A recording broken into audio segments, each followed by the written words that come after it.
Hi, I'm Robert Wright. I run the Non-Zero Foundation, which produces all the shows on Blogging Heads TV and Meaning of Life TV. We host a variety of voices, some of them pretty unorthodox, and we encourage dialogue that is sharp but civil.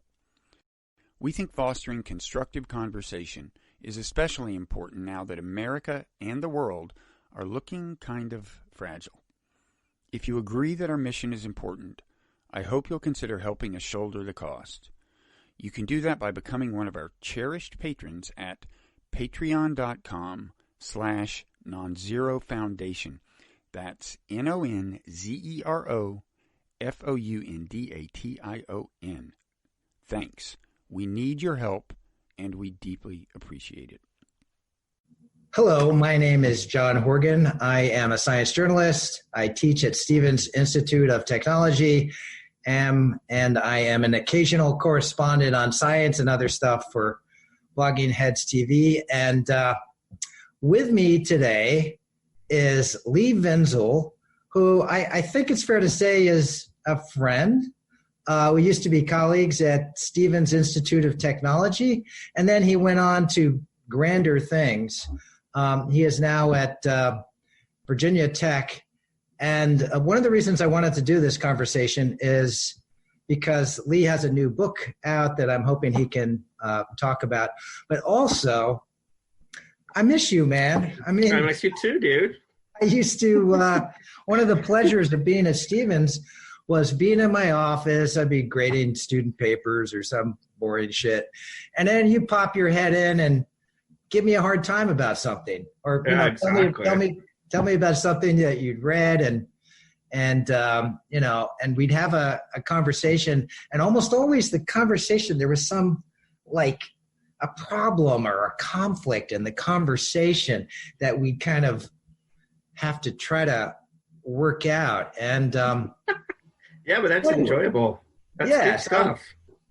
So here you are. I conned you into doing this thing, and so anyway, just can you first of all tell me, how do you describe yourself? I mean, professionally. It's a good question. I mean, I'm trained as a historian of technology, but more and more of the stuff I write is as focused on the present as it is on the past. So I don't know, sometimes like when I'm really grand, I call myself a writer or something like that. That's sick though. Wait a minute. It sounds like you're becoming more like a journalist. Well, the new book definitely has that angle, and my next book will too, is going to be very journalistic. I'm not trained as a journalist though, and I have a lot of respect for journalists, so I would never claim that as a banner. You have respect for journalists since when? This must have happened since you left Stevens. Yeah, that's true. I mean, I think first of all, writing the book, you realize how hard the work is, getting interviews together. I mean, I think there's some things I don't have a lot of respect for journalists about, like the way they kind of reproduce hype around science and technology uncritically. But yeah, the work, and especially if you're doing deep reporting and, getting multiple sources for a point of fact or something, that's really difficult. So you sometimes identify as being part of a field called science and technology studies. You helped to create the STS program at Stevens. I am sort of affiliated with it. And so I always have a hard time defining it, since you're you're one of the icons of the field. So what is it? I mean, STS is very navel-gazery or something like that, in that it loves to try to define itself and argue about what it is. And I try to actually stay out of those conversations. But the way I describe it is that it's just an interdisciplinary space where, people trained in the humanities and the social sciences study science, technology, and medicine, and usually the moral or political dimensions thereof, usually not just kind of history for its own sake, but especially focused on problems around these things. Would you say, so that you set up my next question. my assumption is that the field has a critical and maybe even sometimes antagonistic relationship to science, technology, and medicine. Is that fair to say? I think that was fair for a long time. The field's been going through a kind of soul searching since like the early 2000s. Bruno Latour, one of the biggest names in the field, wrote this thing called Has Critique Lost Its Steam? And, I think it's basically about climate change, really. It's like we beat up on experts for so long, scientists and experts, and like tried to tear them down. And it's like, then you're facing global climate change and it's like, hold on, we're on the side of experts. So like, how do we kind of adjust, our relationship to things? But I think the thing to remember is it really comes out of the late 1960s and early 1970s. It's a kind of hippie thing. A lot of the people affiliated with it were kind of anti-authority hippies. And so that's the kind of critical edge comes from that tradition. I recently had these somewhat bizarre exchanges with Earl Morris, the filmmaker. In fact, I did one of these chats with him for Blogging Heads TV. And you may know he had Thomas Kuhn as a professor back in the 70s. And actually our mutual friend, Jim McClellan, who was this wonderful historian of science, who was at Stevens for a long time, he also was in the program and, of course, knew both Kuhn and Earl Morris. And Morris ended up hating Kuhn, and he's hated him for like 50 years now. Right. He's nurtured that hatred, and he has basically blamed the whole Donald Trump crazy Republican conservatism rejection of climate change on he just blaming it on Kuhn. That's maybe too strong, but he traces a lot of these terrible trends in American politics and culture back to Thomas Kuhn. Do you think I think it's multi-causal, right? It's really complex. I think that kind of postmodernism, if we want to call it that, might be a small part of the overall picture. But yeah, I don't think it's like the cause. I will say, though, that there was a big exchange in the field of STS, science and technology studies, around this issue, like whether what's called post-truth society, in quotation marks, can be blamed on STS. And, this is another moment of kind of soul searching. Most people said no, but they would say that probably, right? So it's tough for me. I think we're going to have to come back to this because I do want to get to your book quickly, but we'll come back to the question of expertise and postmodernism and how that can be resolved, because I know you've got strong thoughts on that. But first, tell me about your new book, The Innovation Delusion. Mm-hmm. Yeah, so I think as a first shot, I'll just kind of boil down the argument as simple as possible. So the first part of the book, we make a distinction between what we call actual innovation, introducing new things and processes into society. And then we trace what we call the history of innovation speak.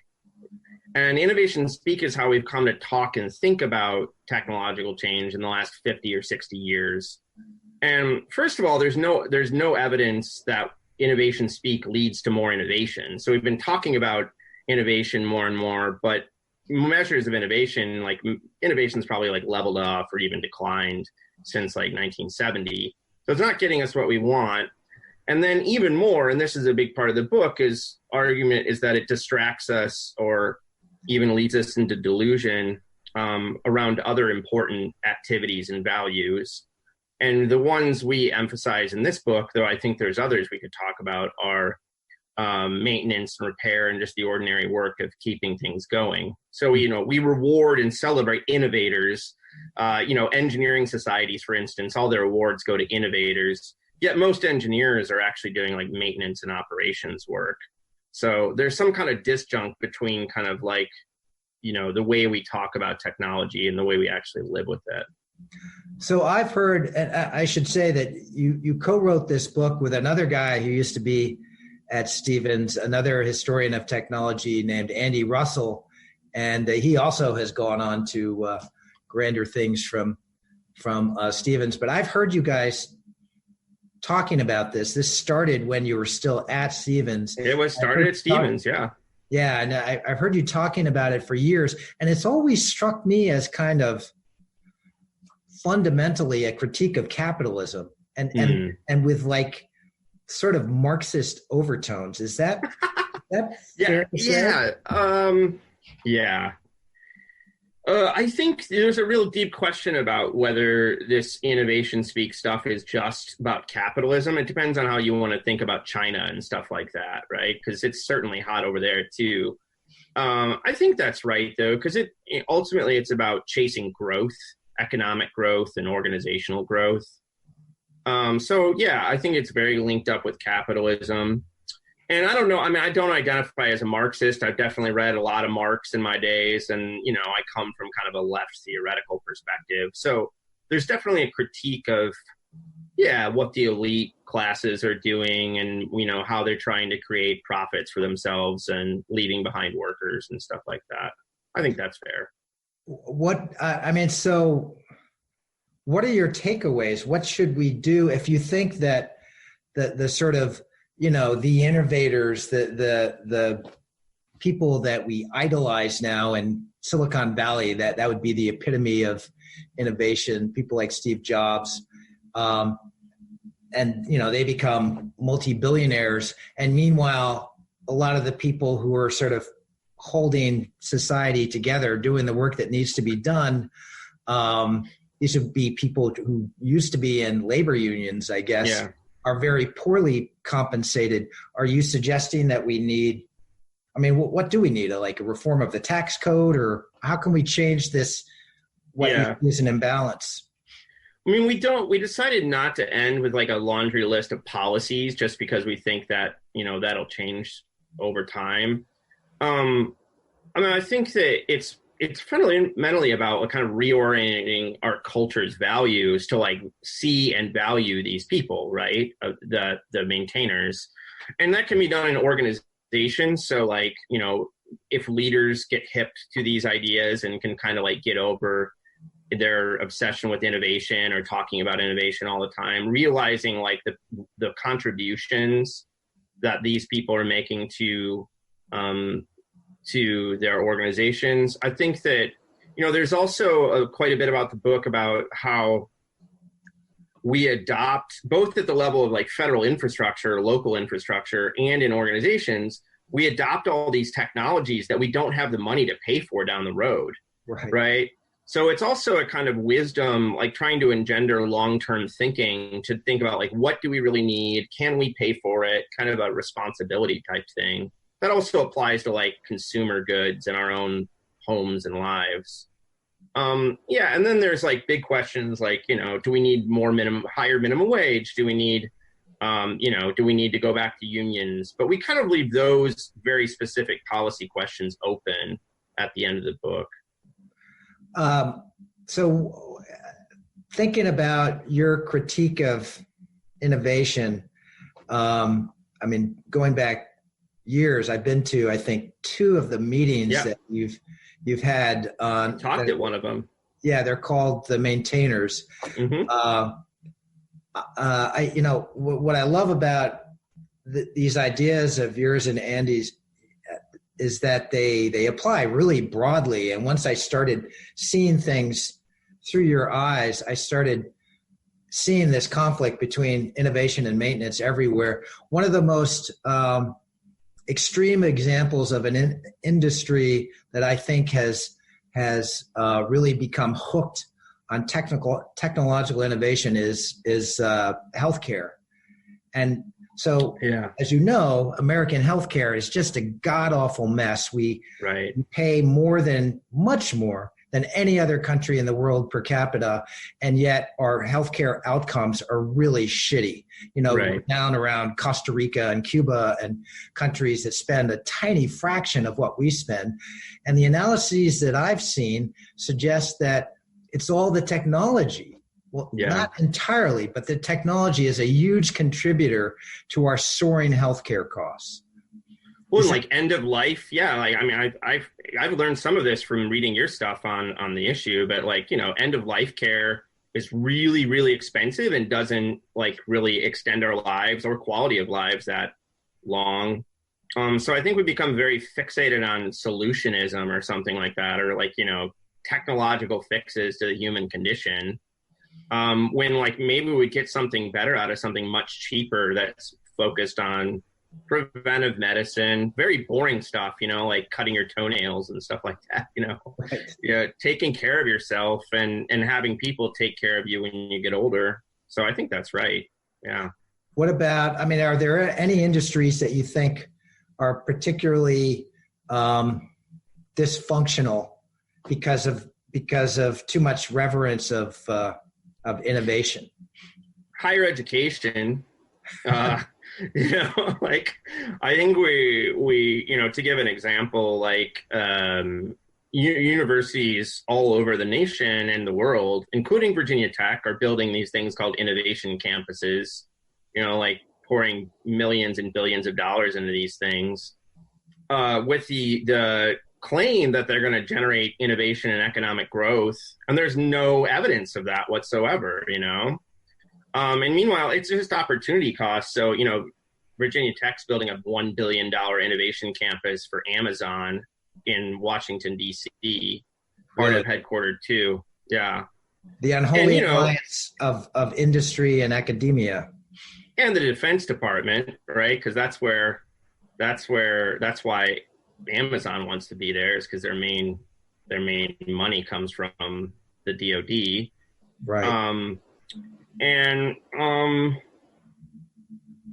And yeah, it's if you think of like $750 million of that $1 billion campus is either going to come from Virginia Tech or from fundraising by Virginia Tech, that's an enormous opportunity cost that, that money could be going to just like bringing poor students to Blacksburg or whatever, there's way better ways to spend that money for the educational outcomes. But yeah.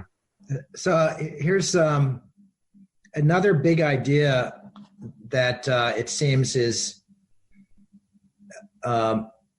addressed, if only implicitly, in your writings about innovation and maintenance, is progress. So mm-hmm. I'm just curious to know. I don't know if we ever had this conversation about progress. You and I had a mutual friend at Stevens, this wonderful, grouchy philosopher named Gary Dobbins, who was really, he should have been born a couple of thousand years ago. I think he wanted to be born in ancient Greece, and he really regretted being part of modernity. And I once had a debate with him. The title was, "Is Progress Real?" And Gary argued passionately, as I'm sure you know, that there is no such thing as progress. Life does not get better. Humans certainly do not get better in a moral sense.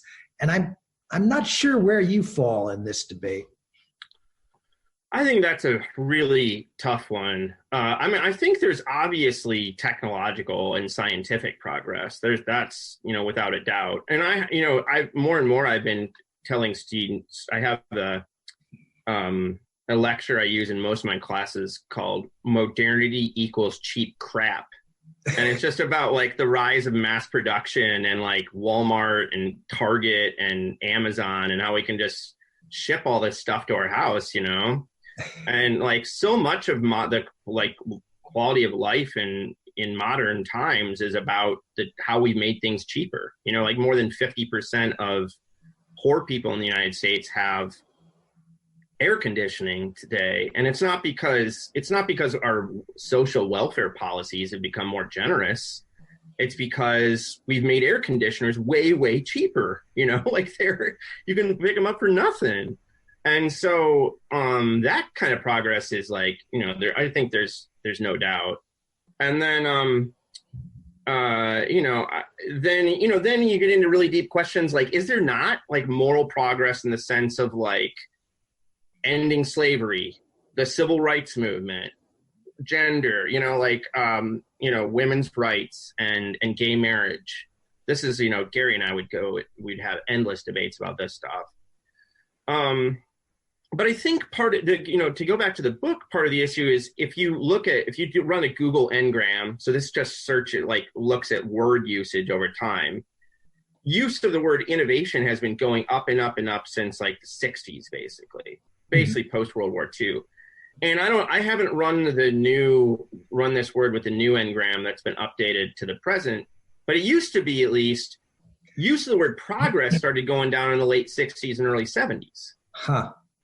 And part of Jill Lepore and Andy and I and a couple other people have been arguing that innovation actually became a substitute word for progress. And that's why so many people treat innovation like it's a good in itself, even though, like, we say like crack cocaine and opioids are innovations. Like, it just means new shit, right? And so I think we use it as a substitute word because talking about moral progress is way more difficult in our society. When we have religious conservatives and, all kinds of different cultures, what exactly moral progress would look like is hard to say. So then it's like, well, we'll just let the technology take care of it for us or something like that, Right. I would assume doubling human lifespan. I would try to pin this up with Gary. Yeah. Doubling human lifespan, that's got to be good. And Gary would say something to the effect of, that's just twice as much pain. Well, yeah. I mean, I think Gary just has a very specific definition of moral progress, which can only happen at the individual level. So it's just like, it's a conflict of definitions as much as it's anything else, I mean, so I'm sort of a classic bleeding heart liberal with, a little bit of psychedelic hippieism mixed in. But I was really gloomy when I was a kid. I was sure there would be a nuclear war by the time I was, 30 or 40. And, but then I had children and I became a professor. And so I sort of felt as though it was my duty to be optimistic about the future. And especially when Obama became elected, I just sort of saw this, humanity marching toward a future of peace and prosperity and justice. How's that been feeling the last couple of years? Yes, right. I know. I still, my faith is so strong that I still think of this, the Trump era as a kind of like an attack on our immune system that is going to leave us stronger when we're done. But I'm just curious about whether you also have that idea of progress as being almost this inevitable force, and moral progress I'm talking about, more rights for people, more freedom for people. I don't know, man. Like when the pandemic started, I started doing this reading of deep history, like history of the ancient world, and started reading. I had this whole project reading about kingdoms and empires, basically from the beginning of time, beginning of humanity.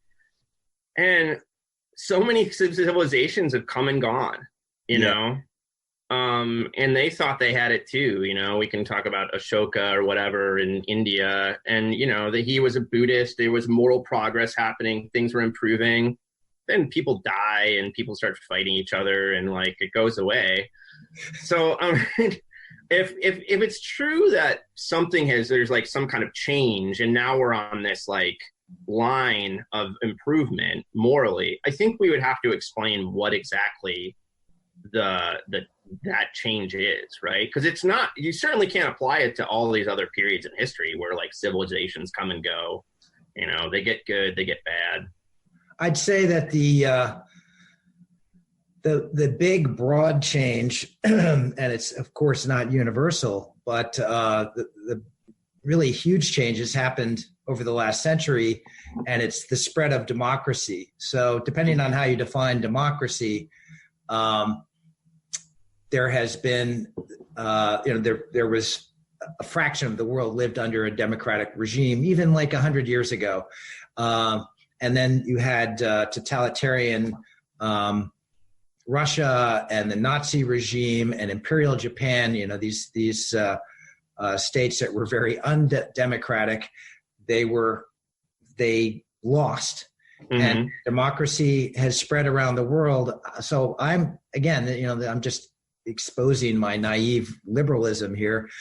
To me, that's the big change. That's what makes it different from any of these ancient civilizations, which were very far from being democratic. Yeah. Yeah. I mean, have you read this book, Democracy for Realists, yet?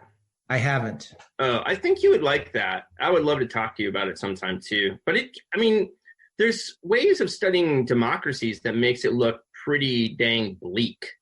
Like if you study like what people know about policy issues, the answer is nothing.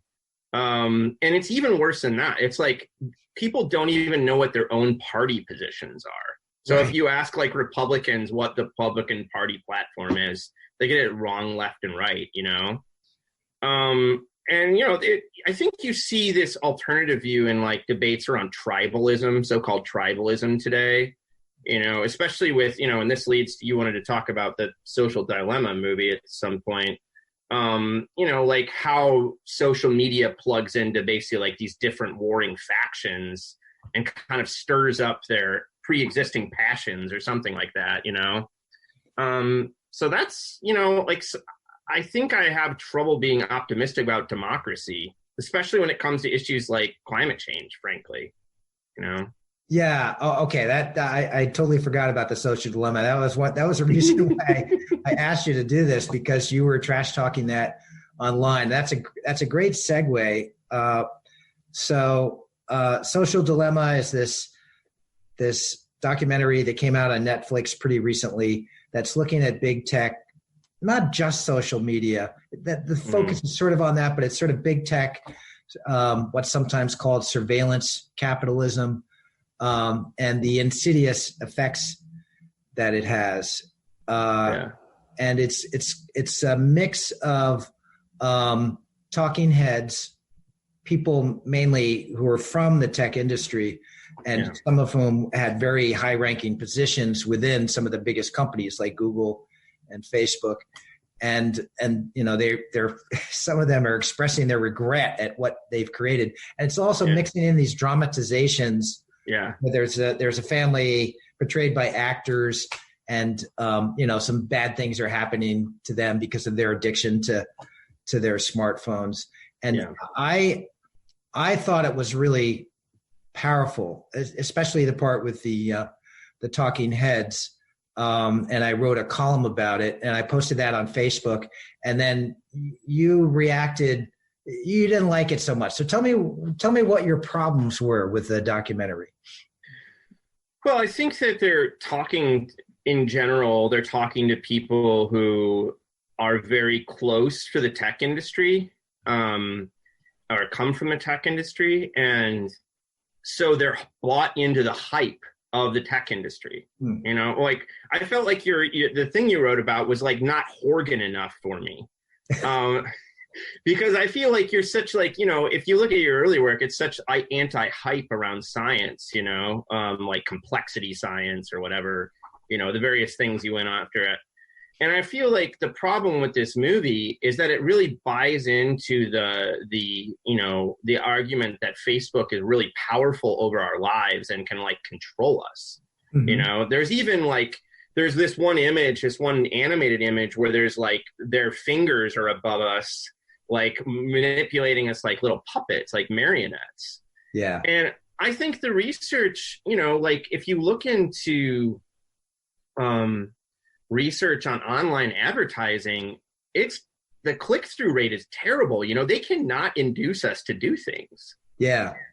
And I just feel like the whole movie is kind of premised around that, their power to influence us, and there's just no evidence for that.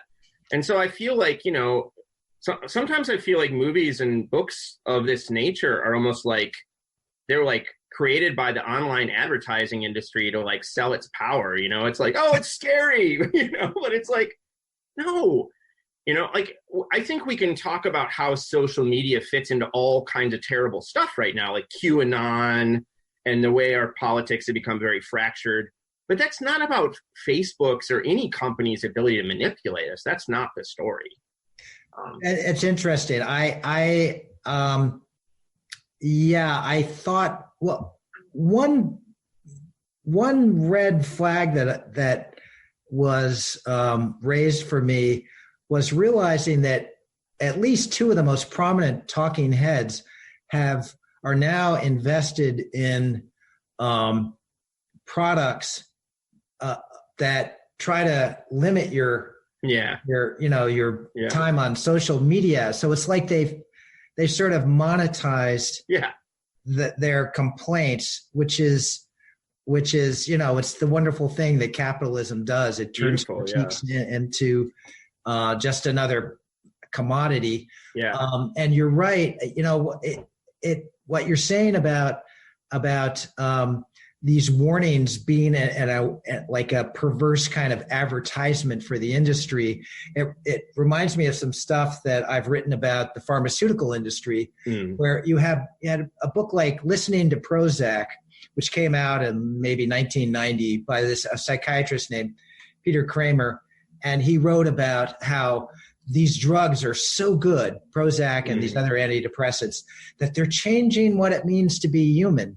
Oh yeah. And I said, and so he made it, as though he was really worried about this, when the whole book was just an incredible advertisement for these drugs. I could imagine all these people saying,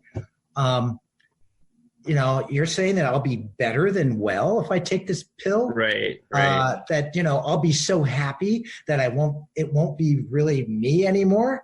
Some of that shit, I see this, I have a paper that I will, it's the only thing I haven't released before going up for tenure. But it's like, I have it outlined. It's just like so potentially controversial that I just don't want to shoot myself in the foot. But the point of the paper is that I see it in my own field. Right? My own field, there's these movements called like responsible innovation. It's all about making technology more democratic. They love democracy, to steer it towards like good futures, right? But what I see in these folks in my field who are very critical of the way technology is right now is they always play up the hype around the technology. So though, like the earliest things of responsible innovation, or it's sometimes called anticipatory governance, I can go back and I do dramatic readings of these papers sometimes just because they're so hilarious. They're on nanotech, and they're like totally pushing the idea that nanotech is going to be like this enormously revolutionary technology. It's like, oh my God, it's like very risky. Everything's going to change. And you should hire us, NSF, National Science Foundation, to like give you ethics basically about this technology, right? Like we can turn it into a business model. And it's like, time out. Like, isn't our first job to say, like, is any of this real? Like all this, the hypey claims around, nanotech, biotech, so-called AI today, all these things that you and I could go in and like, Prozac, we could debunk like whole waves of things that were supposed to revolutionize the world. I think that, the first step has to be to say, like, where are we at really? How much of this is real and how much of it is just like hype from industry? I'm glad you brought up AI. I think that's probably the most egregious case of any of these. About people having these sort of scenarios of doom that perversely make the technology seem much more powerful and advanced than it really is. I actually have thought of, I've got this list of columns that I want to write, and I've had one for years now on this phenomenon of, I call it premature ethical fretting. Totally. Where you're saying, oh my God, there's this thing happening in science or technology, and it's really scary, we're on a slippery slope, bad things could happen, and that it's actually a kind of advertising for that thing. And one of the reasons I never wrote it is because I was hoping to come up with some kind of catchy phrase to capture that paradox of saying something is bad, but the subtext is that it's really amazing. My buddy, David Brock, calls it wishful worries. Oh, that's nice. And his point is that also like it distracts us from like ordinary terrible stuff like poverty and, you know, the lack of economic growth and all these things that are like just, you know, like real problems in society, racism, whatever we want to talk about. Yeah, I think that's true. You know, my favorite example is I saw like some article, you know, some academic had written a paper and journalists picked up on it. It was like, is there a risk that sex robots might kill you in the future? You know, like what your sex robots like, I don't know about you, but I have 1.5 million other problems before that one, you know? And it's just like, I think, you know, people enjoy kind of sitting around like thinking about futures, dark or light. And it's a form of entertainment, you know, it's like ethics is entertainment or something like that. Yeah, I think she may be an STS scholar named Kate Devlin. Have you ever heard of her? Mm-mm. Anyway, I heard her give a talk on sex robots at NYU years ago. It was a conference on AI and ethics.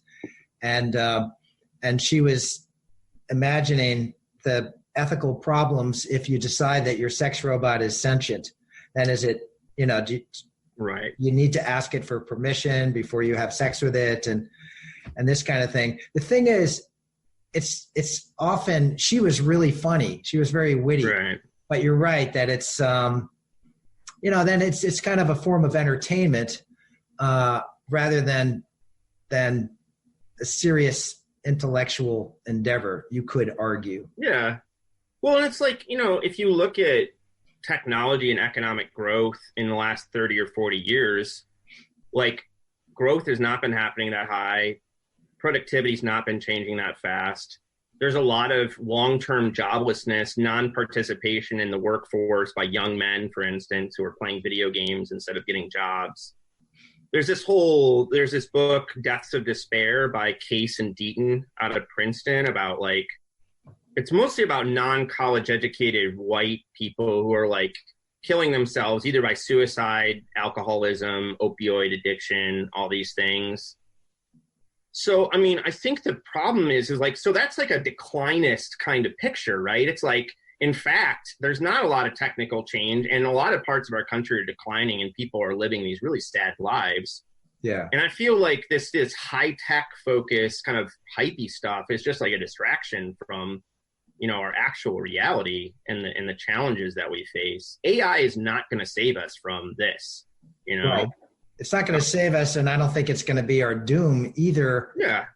Unless you think of AI as a tool for making making online advertising and manipulation more effective than it is. By the way, you sent me a piece in Wired in response to my you know, the piece I wrote on Social Dilemma was called Big Tech, Out of Control Capitalism and the End of Civilization. So, you know, yeah, it was a little over the top, but I think people should be excused for being alarmist these days. Yeah, for sure. I mean, in a month from now, I mean, so I should just let people know. I'm not sure when this piece is going to be aired, but It is what, like October 16th or 12th. It's October. 12th. Okay. You know, a month from now, maybe the world is going to look really just fine, although I doubt it. Anyway, this piece that you sent to me was in Wired, and it was sort of laying out what you said before, that that big tech is actually built on a house of cards, that the digital online advertising, it doesn't work very well. It's hidden behind all this sort of technical stuff that makes it very hard for people to figure out exactly how effective their ads are, and that at some point the whole thing might collapse. So I hadn't read that before, and I feel like it's a genre on my Facebook feed, at least, where friends like screenshot and then post ads that they're getting from Facebook that are just like laughably off base, you know? And you might say, well, maybe Facebook actually knows that you secretly do this to have this fetish that you don't even realize you have or something like that. But I don't think so. I just think these, the algorithms are stupid. The ads, are just often shot at people they're not really, don't really fit. So yeah, I think there's big questions there. I guess the reason why I found the documentary persuasive and alarming was just because it's undoubted. There's no doubt that the world is awash in misinformation more than ever in my lifetime, certainly, and the kind of siloing of people in their own little false fake news bubble is also unprecedented. I mean, you can look back and people had partisan newspapers 50 years ago and somewhat, I guess, not quite so partisan media. Actually, I think the newspapers in the late 19th century would be the place to look. I mean, there's like really crazy false news there, fake news. Right. When every little ethnicity had their own newspaper, there was all kinds of conspiracy theories and paranoia afoot. But yeah, I mean, I think that's right. And so I think that and this goes to that Democracy for Realists book I was telling you about, I think there's an alternative explanation of what we're seeing, which has to do with how, like, the connection between human psychology and how social networks operate, right?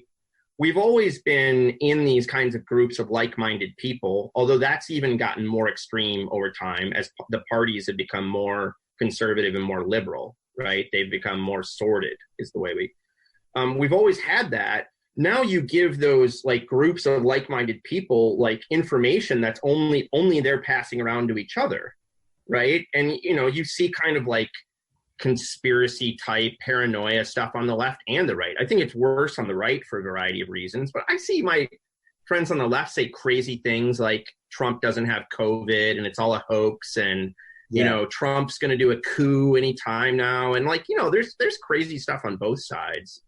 So, I mean, that explanation looks more like, you give these apes with language and social networks, like these crazy information machines, and then you just look at what happens, right? It's not about Facebook manipulating us. It's just about us being kind of crazy to begin with. Right. Okay. We don't have,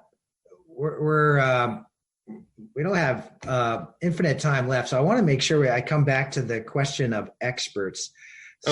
You wrote this piece for the Washington Post in, was it April or May?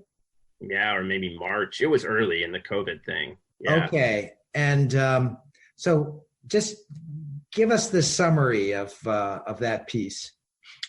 Well, I mean, I think that piece is very much of the week or two that it was written.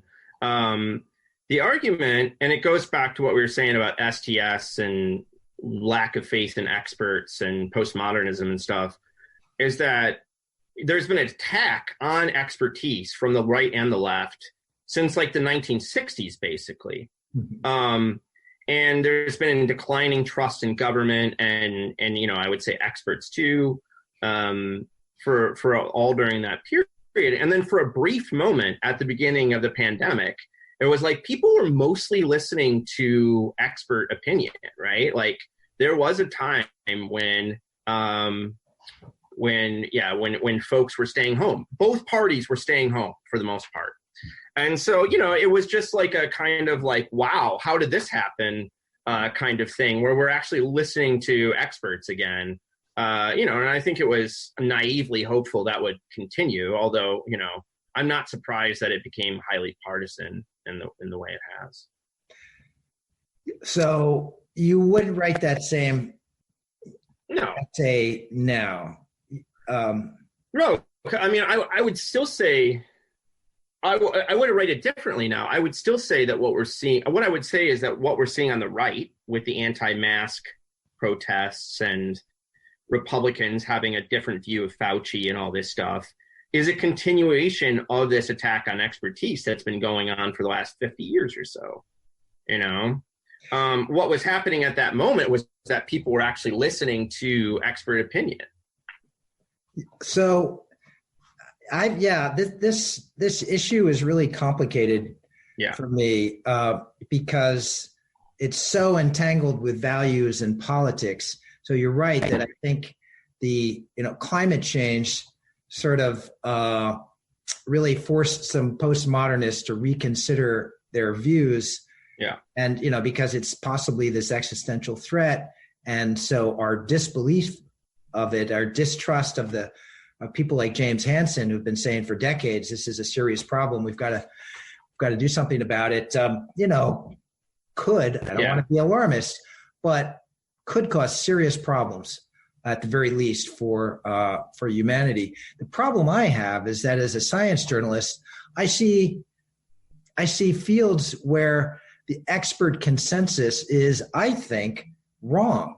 So, for example, and one of the worst examples is psychiatry. Okay, sure.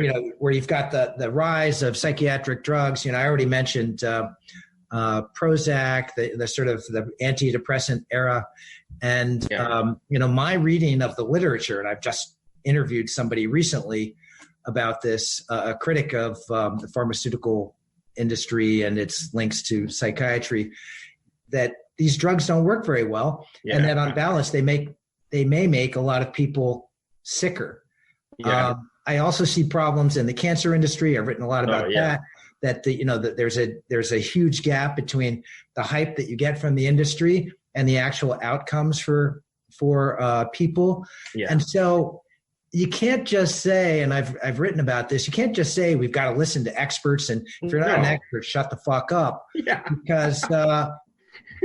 Because the experts can be wrong. Sometimes they're actually corrupt. They're wrong because it profits them to have to peddle a particular point of view. Totally agree. Yeah. I think it's just really complicated. I think you can say, well, what would happen in an ideal world versus like what's plausible right now, an ideal world, I think that, and I've talked to you about this guy, Stephen Turner, and, if people have questions about this, they can drop me an email or whatever, but Turner has this nice essay on experts, and he says it should be about efficacy and, evidence that you even have efficacy, right? So like physicists can make missiles, so you should trust them to make missiles if that's what you want to do. But I think a lot of the fields that you're talking about, they don't have that evidence at all. What they do have the veil of expertise and authority, though, right? And then so I think that it's just very messy where you have there are people I think we should put trust in because they've done their work and it looks pretty clear that, something some way. And then you have these whole arenas of experts in quotation marks. Innovation, by the way, is a great example of, BS innovation experts. Where people are making claims and, acting like experts, but they're not actually experts in any kind of deeply meaningful way. So, by the way, I was just reading your bio on the Virginia Tech, or no, I guess maybe this is your personal website. And, you mentioned that you worked in psychiatric hospitals for several years. Yeah. Maybe you mentioned that in one of our conversations at Stevens, but I don't ever remember it coming up. How is that affect? You must have strong feelings about psychiatry and care for the mentally ill. Yes, I do. I worked as an orderly for 5 years. I was a nerd when I was in high school, so I read a lot of R.D. Laing and Foucault, in my senior year of high school. And so I wanted to see if they were right about psychiatry, basically, whether it was just a system of oppression is how they kind of cast it. So I got a job in a psychiatric hospital to kind of test their hypothesis or something like that. And I think what you find is that there are people who are really sick, who are psychotic and stuff. And actually psychosis is interesting because I saw a lot of cases where it improved with chemicals. So there's some pretty clear examples of where, at least in the short term, it worked miracles. But then I think I especially worked with teenagers for most of the time, both in long-term and then short-term care. And I think you just see how in the hospital setting, the psychiatry is so caught up with the police state or however we want to think about it. It's just another way of housing people before you put them in jail. And And so, yeah, I mean, I just saw a lot of bad caregiving. And in the hospital setting, it's all about, how you make profit as a hospital is by giving shitty care. It's by having people like VInsel, who just had like a college degree in philosophy, didn't know anything about really, I wasn't trained to do what I was doing. And a lot of other people around me had even less. They had high school degrees and they were orderlies. So, I mean, I think that in that case, it's just like you make profit by having people around who aren't experts, So, yeah, it's pretty bleak. It was a pretty sad, I might write about it someday. But do you know this guy, Robert Whitaker? He's a journalist, science writer, who he did a big series for the Boston Globe on the care of the mentally ill, and that turned into a book called Mad in America, and it's this pretty strong critique of mental health care in the U.S. And then he followed that up with a book called Anatomy of an Epidemic, which came out about 10 years ago, which actually made the case that it was sort of a statistical argument. He looked at disability payments for severe mental illness and charted that along with the rise of psychiatric drugs. And he thought that there was a causal relationship, that the more drugs you give people over time and in the aggregate, and, of course, individuals will respond differently. Some actually benefit from the drugs, but the big picture is really bad, that all these drugs, these are the antipsychotics, anti-anxiety, and antidepressant drugs, that they're not good for us. The reason I bring them up is because I was sort of wondering what he was up to. And so I just did a Q&A with him for Scientific American, and it turned into a huge thing, 5,000 words. Wow. Siam was kind of shocked when they saw how big it is. But that's going to be published in the next couple of days. Cool. I'll send you a link when it's done. But he, I said, have your views evolved at all? And he said, have you softened in your critique of the drugs? And he said, if anything, it's gotten worse. He said, I know some people do benefit in the short term, but not very many. And over the long term, people who are put on antipsychotics for good, which is what the standard treatment is now for schizophrenia in this country, their outcomes are worse than people that are just put on them temporarily, the psychosis ends, and then they have some other form of non-pharmaceutical care. Yeah, I mean, but I've also learned from stuff you've written before. I mean, it's like the question is like what the alternative is, because I think there's a study I know you've cited before that all forms of therapy are basically equal or something like that, that you can't demonstrate different outcomes for different CBT versus this versus that. So, these are really difficult human problems. And I just don't think there's life is suffering, John. And it's like, I don't know if we have a clear way out other than to give everybody therapy, but how are we going to pay for that? Yeah, just right. I don't know, more compassion and a little bit more money being paid to these problems. As you probably know, the biggest place where the mentally ill are institutionalized now is not mental hospitals, it's prison, jails and prison. I think one of my students just said in a paper, I don't know if it's true, but that the Los Angeles prison system is the biggest population of institutionalized mentally ill people in the world. Sounds right to me. Yeah. All right. So in the time that's left, let me ask even bigger question. Are you a person of faith? Do you believe in God? No, I used to be a churchgoer. When I lived in New Jersey, I would go to lefty Episcopalian churches. And I found that useful at the time. But since I lost faith in God, I've never really been able to go back to it, even though I've really tried, These days, I'm more along the lines where you're at. I've been doing a lot of meditation, and I read a lot of Buddhist stuff and listen to Buddhist podcasts and stuff. I find that more useful because at least the versions I do, there's less metaphysical baggage to buy into, which means I'm not like into Tibetan Buddhism, for instance, where there's like maybe even more metaphysical baggage to buy into. Yeah. So you look to it as, I mean, you know, I've had problems with Buddhism. Because it seems to me that it's too much of philosophy. Two problems. One is it's kind of a philosophy and this is going to irritate some Buddhists, but I don't. Yeah, who cares? That it's sort of it's trying to train you not to care so much. Yeah. About stuff. Don't care about yourself, which is good advice, but also don't worry about other people too much. This too shall pass. You know, we're all going to be dead. The great circle of birth and rebirth, yada, yada.